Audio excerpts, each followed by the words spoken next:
हाँ जी, तो स्टूडेंट्स अस्सलाम वालेकुम। तो स्टूडेंट्स ये रही हमारी प्रॉब्लम नंबर 2.73, जिसमें वो कहता है कि आपने मुझे दो चीज़ें फाइंड आउट करके देनी है। एक तो ये आपने मुझे V naught voltage find out करके देने हैं, जो कि आपको साफ साफ दिखाई दे रहा है कि 4 किलो ओम के क्रॉस हैं, ठीक है। दूसरे नंबर पे वो कहता है कि आपने मुझे I1 करंट फाइंड आउट करके देनी है, जो कि 6 किलो ओम में यानी कि इस वायर के अंदर फ्लो कर रही है।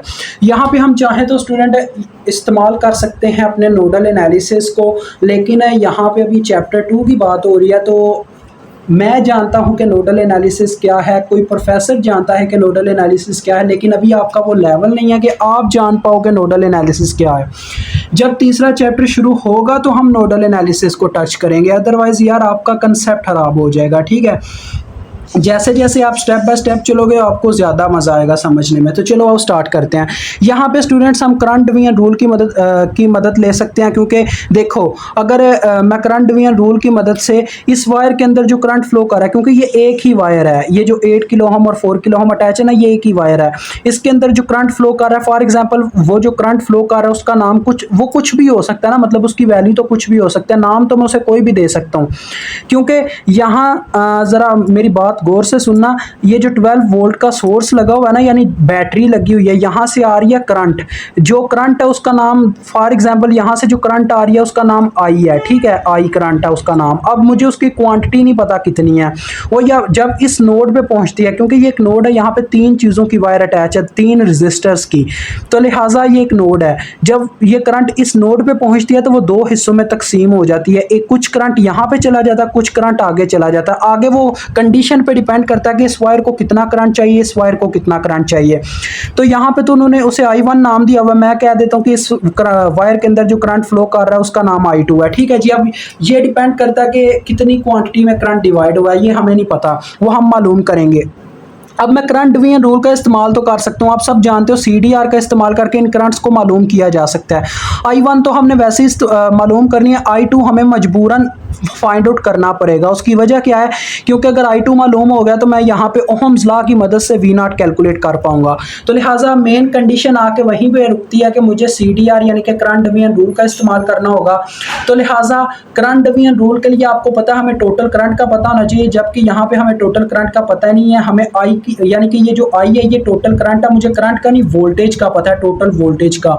तो अगर मैं टोटल करंट मालूम करना चाहता हूँ तो मुझे पहले पता क्या करना होगा, टोटल करंट को फाइंड आउट करना होगा। पता है कि टोटल करंट कैसे फाइंड आउट होगा, मुझे पहले टोटल रेजिस्टेंस फाइंड आउट करनी होगी इस सर्किट की। टोटल रेजिस्टेंस और वोल्टेज के रिलेशनशिप की मदद से मैं ओहम्स लॉ लगा के टोटल करंट फाइंड आउट कर पाऊंगा। तो चलिए यहाँ स्टार्ट करते हैं। सबसे पहले देखो स्टूडेंट्स, ये जो 8, अब मैं इक्विवेलेंस रेजिस्टेंस निकालने लगूँ इस सर्किट की। ये देखो 8 किलो ओम और 4 किलो ओम, इन दोनों के दरमियान सिर्फ एक टर्मिनल कॉमन है, ये वाला टर्मिनल।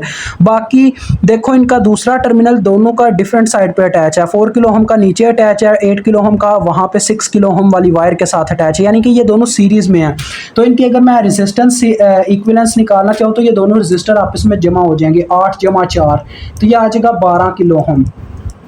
अब देखो ये जो 12 किलो ओम आया होगा वो इस तरह से मैं छोटा छोटा सर्किट ड्रा करके आपको ना समझाऊंगा इक्विवेलेंस रेजिस्टेंस निकालना। ये देखो ये 12 किलो ओम हमारा लगा हुआ है, मतलब ये जो हमने अभी अभी निकाला वो हम लगा देंगे यहाँ पे, इतना सर्किट कट करके आगे यहाँ पे अटैच कर देंगे 6 किलो ओम के साथ। तो 6 किलो ओम इस तरह से इसके आगे अटैच होगा, ठीक है जी, इस तरह से अटैच होगा। अब देखो इन दोनों के दरमियान अपर और लोअर टर्मिनल दोनों कॉमन होंगे। यहाँ पे इनका अपर टर्मिनल कॉमन हो रहा होगा और लोअर टर्मिनल यहाँ पे नीचे की तरफ कॉमन हो रहा होगा। तो ये दोनों आपस में क्या हो जाएंगे, पैरेलल में आ जाएंगे। तो फिर इनका हम पैरेलल कॉम्बिनेशन निकालेंगे, क्योंकि जब अपर और लोअर टर्मिनल कॉमन होता है तो दो रजिस्टर आपस में पैरेलल में होते हैं। तो पैरेलल कैसे निकालते हैं, ऊपर वैल्यूज की मल्टीप्लीकेशन, नीचे उनका सम। तो ये कितना आ जाएगा, 12 6 बार 72 बटा 18, ये आ जाएगा 4 किलो ओम। अब हमने इतने सर्किट की इक्विवेलेंस रेजिस्टेंस निकाल ली है जो कि 4 किलो ओम आई है। तो आगे उसका इस तरह से एक रेजिस्टर हमारा 2 किलो ओम का लगा हुआ था, इस तरह से लगा हुआ था ना, 2 किलो ओम इस तरह से लगा हुआ था। तो देखो स्टूडेंट्स जो भी रिजल्टेंट आया, हमने फिर जो रिजल्टेंट आया होगा हमने इतना तो पहले इसको कट करके इसको फाइंड आउट किया इन दोनों का रिजल्टेंट क्या आता है। फिर जो रिजल्टेंट आया उसको इस तरह से ला के यहाँ पे अटैच कर दिया, जो कि कितना आया 4 किलो ओम। अब देखो 4 किलो ओम और 2 किलो ओम के दरमियान कितने टर्मिनल कॉमन है, सिर्फ एक टर्मिनल कॉमन होगा। तो लिहाजा अब एक टर्मिनल क्यों कॉमन होगा, क्योंकि दूसरा टर्मिनल इनका बैटरीज के साथ अटैच होगा। 2 किलो ओम का इस साइड से बैटरी की पॉजिटिव टर्मिनल से अटैच होगा और इसका नेगेटिव टर्मिनल टर्मिनल्स है, तो सिर्फ इनके दोनों के दरमियान एक टर्मिनल कॉमन होगा। तो लिहाजा जो हमारे पास टोटल रेजिस्टेंस आएगी आर टी के नाम से मैं इसको फाइंड आउट कर रहा हूँ, वो आएगी इन दोनों के सीरीज कम्बिनेशन के बराबर। तो सीरीज में 2 + 4 हो जाएगा और हमारे पास इक्विवेलेंस रेजिस्टेंस आ गई है 6 किलो ओम। अब हम करंट फाइंड आउट कर सकते हैं। देखिए मुझे टोटल रेजिस्टेंस का भी पता है, टोटल वोल्टेजेस का भी पता है। टोटल वोल्टेज है मेरे पास V = 12 वोल्ट, तो लिहाजा मैं करंट ओहम्स लॉ की मदद से फाइंड आउट कर सकता हूँ। जैसा कि आप जानते हो V = IR होता है, तो I = V/R होगा। तो लिहाजा इस फार्मूले की मदद से आप करंट कैलकुलेट कर सकते हो। फिर मैं करंट की मदद से इसका सर्किट ड्रा करता हूँ जो हमारे काम आने वाला है, ठीक है। तो देखो वोल्टेज की वैल्यू 12 है, जबकि करंट की वैल्यू और रजिस्टर की वैल्यू आई है 6 किलो ओम। तो किलो ऊपर जाके मिली बन जाता होता है और 6 2 12 होता है, तो 2 मिली एम्पेयर हमारे पास टोटल करंट आ गई। अब जरा स्टूडेंट जरा गौर से आपने ना तवज्जो से देखना कि मैं इसका सर्किट ड्रा करने लगा हूँ। रजिस्टर्स को कुछ नहीं होगा, वैसे की वैसी शेप बनेगी जैसे थी पहले, बस हम वोल्टेज सोर्स की जगह क्या लगा देंगे, करंट सोर्स, क्योंकि हमने देख लिया वो जो वोल्टेज सोर्स है वो कितनी करंट सर्किट को दे रहा है, ये हमने कैलकुलेट कर लिया। देख सकते हो आप, बाकी सारे का सारा सर्किट वैसे का वैसे ही है जैसे था।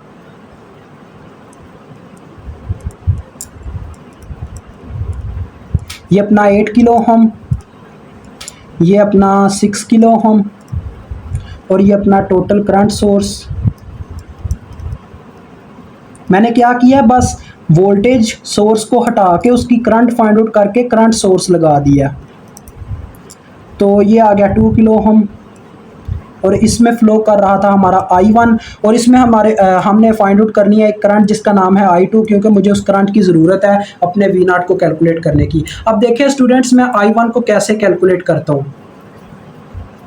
I1 को क्या कैलकुलेट करना है, I2 को कैलकुलेट करता हूँ पहले, ठीक है जी, आपकी आसानी के लिए। I2 को कैलकुलेट करता हूँ करंट डिवीजन रूल की मदद से। अब आपको पता होना चाहिए, क्योंकि स्टूडेंट अगर मैं I1 को कैलकुलेट करूंगा ना आपको समझ नहीं आएगी, क्योंकि उसके पैरेलल ब्रांच की रेजिस्टेंस हमें ऊपर रखनी पड़ती है, जिससे आप ये चीज़ नहीं समझ पाओगे कि मैं करना क्या चाहता हूँ, ठीक है। तो देखो अब ये जो I2 है, मैं I2 फाइंड आउट करना चाहता हूँ CDR की मदद से, करंट डिवीजन रूल लगने लगा यहाँ पे। तो देखो ये जो I2 है इसके पैरेलल ब्रांच की रेजिस्टेंस ऊपर आ जाएगी। इसकी पैरेलल ब्रांच की रेजिस्टेंस क्या है, 6 किलो ओम। ये देखो ना इसके पैरेलल में लगी हुई है, इनका अपर टर्मिनल और लोअर टर्मिनल सेम है, क्योंकि करंट इस पूरी वायर में फ्लो कर रहा है, इस पूरी वायर में। तो लिहाजा इनका अपर और लोअर टर्मिनल कॉमन है, लिहाजा ये दोनों वायर्स आपस में पैरेलल में है। तो पैरेलल ब्रांच की रेजिस्टेंस ऊपर आ जाएगी जो कि 6 किलो ओम है, ये ऊपर आ गई, बटे में आ जाएगी टोटल रेजिस्टेंस, यानी कि पैरेलल ब्रांच की रेजिस्टेंस प्लस अपनी ब्रांच की रेजिस्टेंस। तो इसकी अपनी ब्रांच की रेजिस्टेंस कितनी है, 8 + 4, यानी दो रेजिस्टर्स में से करंट गुजर रहा है ना, तो ये दोनों जमा हो जाएंगी। तो 8 + 4 12, तो आप डायरेक्ट लिख सकते हो 12 के, चाहो तो आप ये भी कर सकते हो 8 + 4 के लिख दो। मल्टीप्लाई बाय सप्लाइड करंट, जो इनको सप्लाई मिल रही है इस नोड पे, यानी जिसकी मदद से ये करंट्स दोनों प्रोड्यूस हुई, उस करंट से आपने मल्टीप्लाई देनी है टोटल करंट से। टोटल करंट पीछे से कितनी आ रही है, 2 मिली, तो मल्टीप्लाई बाय 2 मिली आप कर दोगे। अब ये आ जाएगा स्टूडेंट हमारे पास 6/18, 6 बार 6 3 बार 18, 2/3, 2/3 अब कितना होता है, 2/3, तो ये आता है 0.67। I2 की वैल्यू जी मेरे पास आ गया 0.67 मिली एम्पेयर। अब मैं यहाँ पे KCL की मदद से I1 कैलकुलेट कर लूँगा। ये देखें, ये हमारे पास एक नोड है। अब इतना तो जानते ही, मैंने पहले भी बताया, क्योंकि यहाँ पे 3 चीज़ों की वायर अटैच है। तो इस नोड पे हम KCL लगाएंगे। आपने लिखना अप्लाई KCL एट नोड 1। तो नोड 1 पे जब हम KCL लगाएंगे, KCL कहता क्या था, KCL का कहना था कि the sum of entering current is equal to sum of leaving current, यानी कि जितना करंट आप लेते हो उतना ही करंट आगे छोड़ते हो। ये नोड को कह रहा है हमारा KCL, यानी जितना करंट एंटर होता है उतना ही लीव करता है। तो देखो इसमें करंट कौन सा एंटर कर रहा है, 2 मिली एम्पेयर इसमें दाखिल हो रहा है। तो 2 मिली एम्पेयर एंटरिंग करंट होगी, बाकी दोनों लीविंग होगी, बाकी दोनों बाहर जा रही हैं। तो ये आ गया entering current, the sum of entering current is equal to the sum of leaving current. समझ गए मेरी बात को। तो ये आ गया I1 + I2। I2 की वैल्यू मैं लिख दूंगा जो कि कितनी है, 0.67 मिली। तो लिहाजा यहाँ से आपको I1 की वैल्यू मिल जाएगी। देखो I1 ये इधर ही रह गया, ये उधर जाकर माइनस हो गया। तो 2 में से हम 0.67 माइनस कर देते हैं। ये आपके सामने कर रहा हूँ, 2 - 0.67 1.33, ठीक है जी, 1.33 मिली एम्पेयर।